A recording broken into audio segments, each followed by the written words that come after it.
Hi, I'm Jake Cadwell with Cross Country Mortgage, and you are tuning in to episode 11 of the Veteran Owned Small Business Series, where each week we highlight a local business and discuss their journey from where they started to where they are today.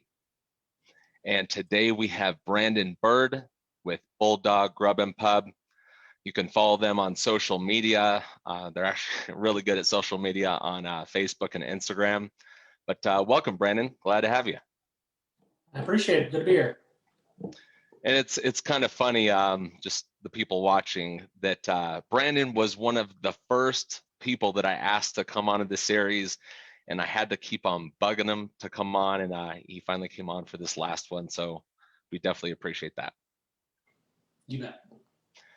So Brandon, we want to hear your story. Kind of where are you from? What was life growing up for you?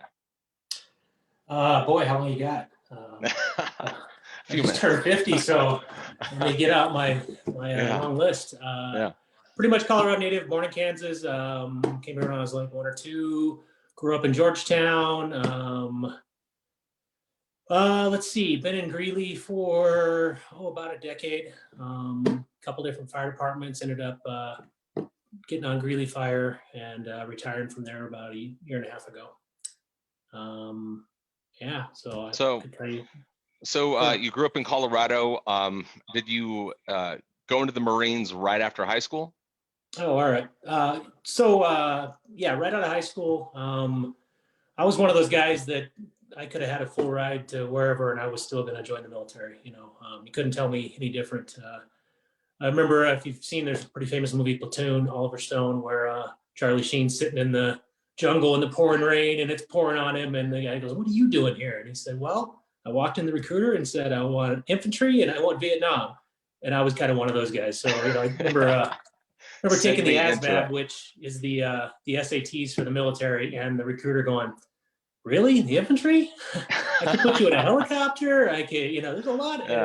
But anyway, what we don't know, when we're 17 years old. So, a couple of grandparents served in the Pacific in World War II, and knew I wanted to join the military from a young age.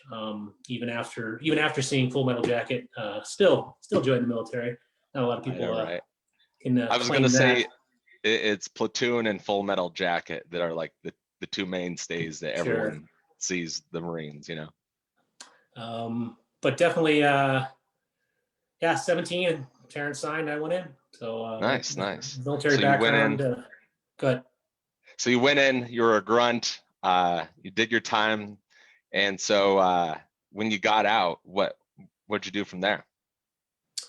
Tried college for a semester. I thought I was too smart for that. So, you can't tell me nothing after being overseas and whatnot. Bit of regret there, but bounced around, did a few different things. I had grown up in restaurants. My parents owned a restaurant. My uncle owned a restaurant. My other uncle owned a restaurant. And a bowling alley. So I kind of started down the entrepreneur path, in and out of different restaurants, franchises. I owned a couple of Subways at one point. I owned a TCBY at one point. All at that time, kind of applying for law enforcement and thinking about the fire department, things like that. So I didn't start my fire department career until I was a little bit later, in my 30s. Did that for a number of years, and as I was coming up to the end, most firefighters, if you don't know this, they cram all their hours into a couple of days. So we would work 2 days on, be there for 48 hours, and have 4 days off. And in the off time, a lot of guys are plumbers or electricians or mow lawns or whatever, but they don't usually sit around and work on their tans. So I started looking around again, and then my kids went to university schools, and the space there where Bulldogs is was empty. And the wife and I were kind of over there, and it was just coming out of 2008, some of the last recession properties. And I don't know, I called the number on the window and made kind of a silly offer, like, I wonder if they'd take X, and they took it. And then I was like, oh, now I got to figure out what to do here. So it's the first thing I've started on my own from scratch. Had a little bit of a sandwich background, so we started doing sandwiches slowly. If anybody's coming to day one, we've remodeled 3 times on big remodels, tearing down walls, that kind of stuff. So sandwiches and pizza, and then added a pub a couple of years ago, expanded it a year ago, and we are today. Nice, nice. I'm sure the pub helped build business. Yeah, The pub part. it's kind of a, I don't know. There's some headaches that come along with it. So I never wanted to be a bar or a night spot. So Hmm. it's a good crowd. It's more of a, for those that are old enough, Cheers is what I like to equate it to. Oh yeah, Where everyone everybody knows knows your your name. name. Yeah, exactly. So that's always what we strive for, to keep that family balance, to where a family can come in and dad can grab a beer, mom can grab a margarita, but you know Timmy can Yeah, play with his Legos at the table or something, yeah, and that's where we what we strive to be. that's awesome. So you so early on in your life, it sounds like you wanted to start your own business. You had that in your blood. What do you think that is that kind of gave you that entrepreneurial spirit from the Well, beginning? geez, I mean, so my parents owned a restaurant, and they would tag team. One would be up there, the other would be home with us, and then we'd be up there after school, and uh, it was maybe 300 yards from our house to the restaurant we owned in Georgetown. So as a kid, it was just, all right, you want some money, go earn it. So I started washing dishes when I was 9. And That's I awesome. thought I did make more money, but I was working for like 75 cents an hour. I thought, Big money. I can make $1.25 at the place downtown. So it was the time when you could go get a job at one of these little places. And but I'd do everything from go to the construction site and say, "Can I have some of this scrap wood?" And I'd go sell firewood door to door or whatever Oh, it wow. was. In my family, if you wanted something, you had to figure out a way to earn it. So that stuck with me, I guess. I think that's really good. I have two little ones, a 3-year-old and 4-year-old girls. We're adopting here soon, but Oh, when they're that young, you wonder, like, with everything so instant nowadays, you still want to drill that into them, make them be self-sufficient. So that's good that you kind of grew up in that household. It's obviously paid off. But yeah, it's kind of a crazy world, because you can't hardly hire high school kids anymore. So, I mean, I always like to have somebody that maybe can't get a job at 16 or 15. So we got 3 right now. It's kind of cool that if I look back now, we've had 3 kids, young men, whatever, young women, start with us in high school, go off and join the military in one shape or form. A couple of them are in the military now. Micah is well, he's at Wyoming State, and he's doing the ROTC thing where he becomes an officer when he finishes his 4 years. But he spent high school with us. Jeff went off to the Army and came back and is kind of the bar manager now, looking at school and different things. Yeah, there's 2 or 3 others that have come in, and it's been a neat experience to still be able to go, all right, I'll give you a shot, because it's not so easy anymore with the I don't know. There's a lot of economic factors that I won't bore you with, but when you can hire a kid or an adult at the same wage and go, wow, this wage is kind of high. A lot of hmm people don't take the chance on the kids anymore. yeah, yeah, I agree with you there. One thing that you said that wanted to mention is that in 2008, with the whole recession thing, you found an opportunity. So I think that that's a good point to pick on, is that you looked for that opportunity. Like, there's going to be ebbs and flows through life, but when you see that opportunity, you struck, and it paid off. So I think it's good to always kind of pay attention to what those opportunities may be. Yeah, well, it's not for wusses. Being an entrepreneur, being a mortgage broker, anything you're doing on your own, it can be tough. But you got to be somewhat of an optimist, because otherwise you wouldn't do it. But again, if it were easy, everybody would do it. I highly encourage Exactly. people, if you have that desire to, everybody's going to tell you no. And you can get a million no's, but believe in yourself. Be realistic. Be realistic for sure. But yeah, that's what this country is built on. Small businesses, entrepreneurs, people making their own way, pulling themselves up by their bootstraps, so to speak. So Hmm. I, and there's nothing wrong with other avenues as well, but I think it's kind of the American dream to, have your own XYZ and be Absolutely. your own boss. So it's pretty cool. Yeah, and you talk about that American spirit, American dream, and that's when I approached you for the interview. That's why I was like, I gotta have this guy on, because his the place it's pro-American all the way, and I love that part of it. That that you do community outreach for police officers, first responders. Being a vet, you do a lot of vet support. I saw that you were given Army vets like a free meal the other day. So you do your part, and I think that's pretty admirable. Well, so in the early years, and frankly, if I hadn't bought the property, I probably still wouldn't be in business if I'd had a big rent. Because the first years were kind of lean, and it was always not secondary, but I was a full-time firefighter, and this was something that was going to maybe take me to retirement because I couldn't see myself at 50 just kind of hanging around. And something my kids could be a part of, and they were growing up and they're going to school across the street. But in the beginning, I just kind of adopted the philosophy, well, if we're going to go broke, we're going to do it doing some cool stuff, and helping where we can. We're a mom and pop, so we can't give tons, but we try to give to just about everything we can. And it honestly has come back 5 and 10-fold in the community. I think people, gosh, especially now. So anybody right now that says, "Hey, you're big on Facebook," well, I didn't know what else to do. Frankly, I'm not a fan of Facebook. I'll probably get us deleted or edited or something. Yeah, if I could throw my phone in the trash, I would do it. Yeah. But I don't know. I think there needs to be some voice of reason and to be some positive outlooks. And we started doing that. Boy, we put up some billboards. We put up. This was just. I'm a good operator, but I'm a terrible marketer. So when people tell I'm good at marketing, I'm like, I don't think so. But I've tried everything. We've had guys dressed up in a Bulldog suit out in front, waving a sign. The inflatable gorilla, putting a flyer on every car within 3 miles. So we've tried everything. But what really, when we put up a billboard, it was a Merry Christmas billboard. And then I started getting some backlash about it. It was about the time, this has got to be 5 years ago, when Happy Holidays was the big push to be more inclusive with that. And the only thing, my only response was, well, it's Christmas on every calendar in the world. It's not Merry Holiday, it's Merry Christmas. And that's not taken away from anybody else's holiday. And then it got on the news and it became, I don't know, it wasn't a huge controversy in my mind. The news, of course, hyped it just a little bit. But yeah. Then I said, well, you know what?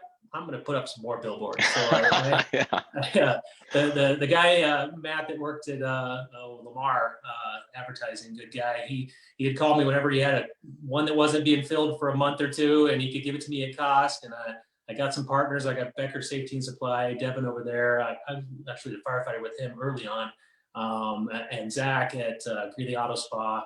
And we started putting up, I think we put up like 20 of them. Over awesome. a year period of everything from Pledge of Allegiance to God Bless Veterans, tons and tons of pro-American, pro-veteran, pro-first responder, just some really cool stuff. So one of many little strange journeys that we went on that, again, I don't know that it equated to I have more people in my restaurant at lunch, but it made me feel better, and I don't think there's anything wrong with a positive message. Exactly. Yeah, I completely agree. If you try and do good out in the world, there's actually good intention behind it. I agree. It's gonna return in 10x. So that's really good. It surprises me that you don't think that you're good at marketing, because everything that I see on your social media, it's just it's good. You feel like you're a part of Bulldog when you get on your page. So I think that's really cool. Well, thanks. It's by accident, I assure you. Yeah. There's no method to it. I had Amy Talent. Who knows how much people see this stuff, but she does some stuff, and she. Oh, I'm going to paraphrase here, but she went to the city of Johnstown, Longmont. Amy, don't beat me up. And used one of our posts that was a simple, "Hey guys, things are really rough right now. If you can come by for lunch, we'd appreciate it." And use that as an example of sincerity and honesty, or something to that effect, of just communicating. Because again, social media, I cringe. But when it's done right, when it's an avenue for positive stuff and for getting out messages and for helping each other out, it's incredible. So I have people that anonymously, seriously, give me $500 and say, do something good with this. We trust that you're going to do the right thing. And that's enabled us to send truckloads of supplies up to the wildland firefighters, the volunteer guys who don't get all the federal funds. Or we've fed every, if I missed a couple, somebody let me know, but I think we fed every law enforcement agency in north of Broomfield, and even gotten down to some further down in Jefferson County, and probably 3,000 officers since, call it the anti-law enforcement movement, whatever you want to call that, started. I just completely disagreed with anti-law enforcement. And you can argue change, of course, everything can be better. No officer on the street's going to tell you, yeah, I don't want to be better, or I don't want more resources. But that whole movement, I didn't know what to do. So we had fed some. I keep rambling here. I apologize, Jake. No, you're good. We had fed some officers back when the Louisiana, Dallas, those ambushes happened, going back 3 or 4 years, and we started just feeding cops on Mondays. And honestly, most of these guys don't take a free meal. They give it to the next guy. Give it to the next guy. But when we take it to them, they all right, thanks, and they would eat it. And then I just thought, I woke up one morning and said, this is ridiculous. You know, what are we going to do without law enforcement? These guys, and even with all this, to this day, can you think about the last 6 months in the profession of being a peace officer? And these guys still put on the stuff every day and go out and try to protect us and show up no matter who you are, no matter how your feelings are about them. So anyway, that was an amazing journey that still goes. And we've done nurses in 4 different hospitals, Flight for Life guys, all kinds of different first responders. All of that because of the public buy-in. You know, certainly as a business, we've been able to do it, but we're just a little mom and pop. You know, we certainly could not have fed 3,000 police officers on our own. So, you know, when a little World War II veteran, I say little, but an older fellow who's kind of crunched over would come in and hand me $10 and say, hey, feed a cop. I was blown away. And I would open the mail and we have a wall of patches in the restaurant if you haven't been in. Probably have 200 patches, everything from different military branches to law enforcement to firefighters, you name it, we got it. And I would have a patch show up in the mail from Oregon or Utah, or and we have a little bit of a license plate collection too. So same thing, I'd open the mail, and that still continues. I have sent, you know, people will say, I want one of your t-shirts. Like, okay, really? A little greedy pizza place? So I've sent t-shirts to probably 30 different states. Wow. You know, that buy-in, that social positivity, for lack of a better way to term, it goes across boundaries. It's not red, it's not blue, it's American. And I would challenge anybody to show a Facebook post where I've picked any political party, any political person. You can kind of lean that I'm a bit conservative, but you know, I'm also 50 and of a certain demographic, and I'm a business owner, you know, that believes in certain things. But I don't pick that. I pick American first. And I think you'll agree with me, Jake, from serving in the military. Great line from Full Metal Jacket that we're all just a shade of green. You know, there's no Italian, no black, no Hispanic. We're all just a shade of green. I agree. And I think when we do it right, when it's done at its best, America's still the best country in the world. Amen to that. Especially now with community, that's kind of why I started this, and us just as a nation kind of coming back together. It's great, and I think that's amazing that you fed so many people. It's hard to believe. But I just want to commend you on that. That's really cool. Yeah, it got to be the logistics of it. And again, the deliveries, in the beginning, I tried to deliver them and I can't get out of the store. We only got a few employees, you know? So it was always a volunteer group, always a mom and her 2 kids would come down and load up all these sandwiches and take them somewhere. We a couple of times, I think it was the 4th of July. I wasn't going to be open. I normally am not open. I thought, well, I'll be open for a couple hours. Somebody wants to come grab a beer because things are weird right now, you know? And we have the outside area, the pretty big patio. And then that day I got I'm like, you know what? I should just send a bunch of pizzas over to the jail. I'm thinking I can't do this on my own. I had 15 people show up and help me make pizzas and get them delivered to, I think, about 150 guys working at the jail. Wow. Is that right? I might be exaggerating the number, but a lot of guys working at the jail on the 4th of July. And I don't know, I got 20 stories like that just blow me away from the buy-in, and hundreds of people that have come down and helped and driven to Johnstown or driven to Milliken or driven to Eaton or, just El Paso. I mean, tons of stuff we've done. Anyway, I ramble. I apologize. No, that's awesome, man. You should be proud of that. And I think everyone should hear it, because we need more people like that, with that mentality, that want to help. Everyone may not have the means to financially help, but the time, the effort, just if you can pitch in your little part to make your community better, I mean, we all need to do it, and especially now. So yeah, you can ramble on all day about that. I love those stories. Yeah, it's been pretty amazing.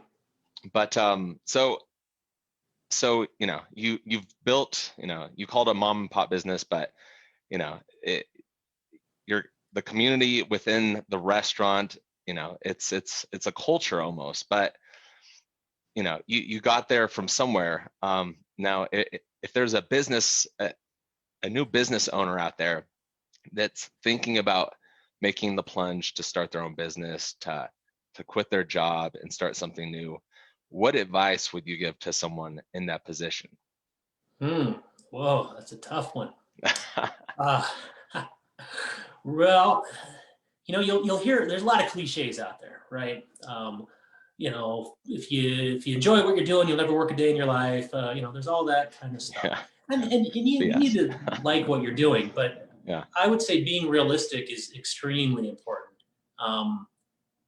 And okay, let's use the cookie place in town. I don't know the numbers on a cookie place, but you better know your numbers inside and out and be realistic on how many cookies you're going to sell in a day, and then compare that to your rent.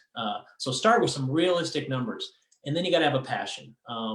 People are, so where's your office at? Well, it's hidden behind the kegs underneath. There's no office. You're not going to be sitting at the computer, hanging out, doing interviews and business keeping. Maybe someday when you've grown and you've built this incredible business.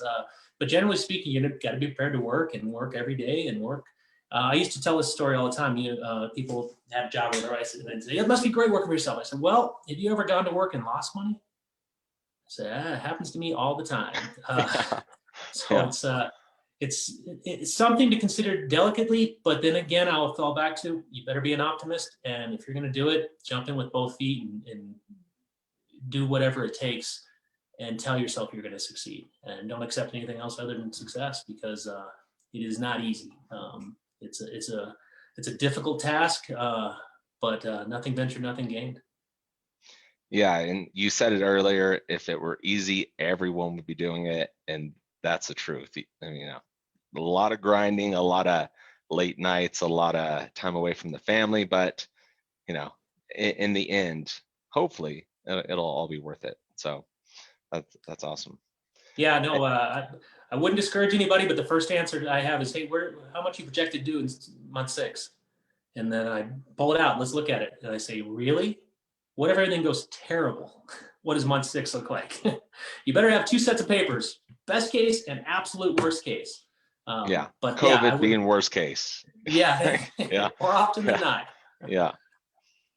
Well, yeah. So preparation, research, working the numbers. I mean, these are all important things, especially, if you've got a family at home, you need to take risk is necessary, but you need to make sure the risk will be necessary. So a lot of thinking, a lot of preparation. Yeah, and you got to know yourself too. Some people are, maybe the wrong word is discipline, but if you know when somebody's not telling you to go to work that you're not the kind of person who's going to go to work, then this ain't for you. Because nobody's there. Mm-hmm. At the end of the day, you have to push yourself. Yeah. Absolutely. If I don't show up, the place doesn't open, and you'll have great staff. You can find great people, but you gotta be the self-starter for sure. Absolutely. Yeah. Down the road, you can delegate to the things that you don't like, but starting up, you're the everything. Absolutely. All right. Well, Brandon, I appreciate you coming on today. Is there anything else that you want to add? No, I think I talked plenty.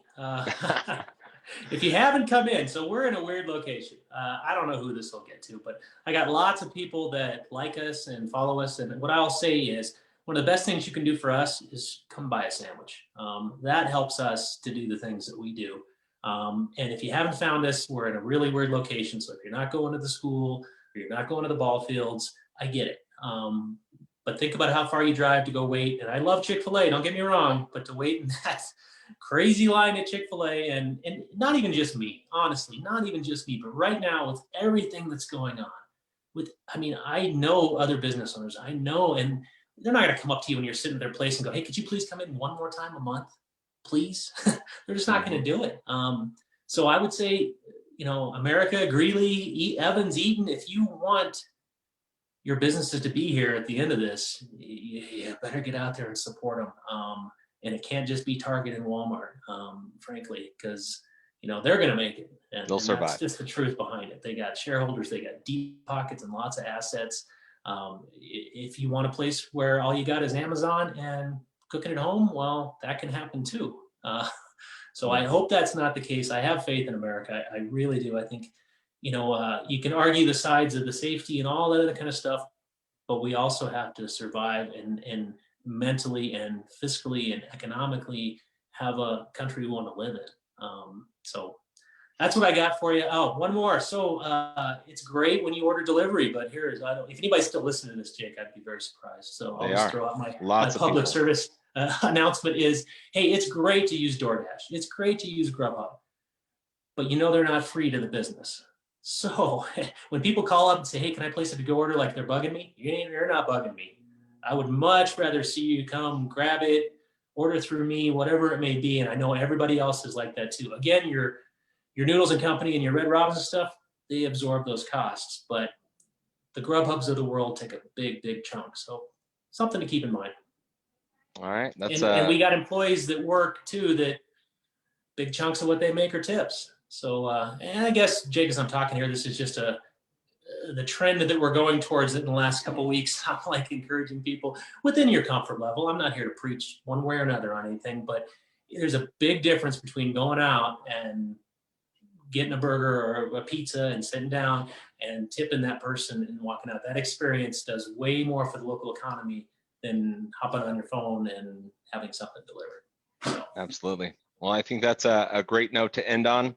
Support local, buy local, eat local, do it all. Amen. So, all right. Well, Brandon, thank you so much for coming on. I appreciate it. And we'll see you soon. Yeah, make sure you edit that, okay? I don't want to look like an idiot. No. You're great. All right. We'll see you. Just kidding. Thanks, Jake. Take care. You too. Bye-bye.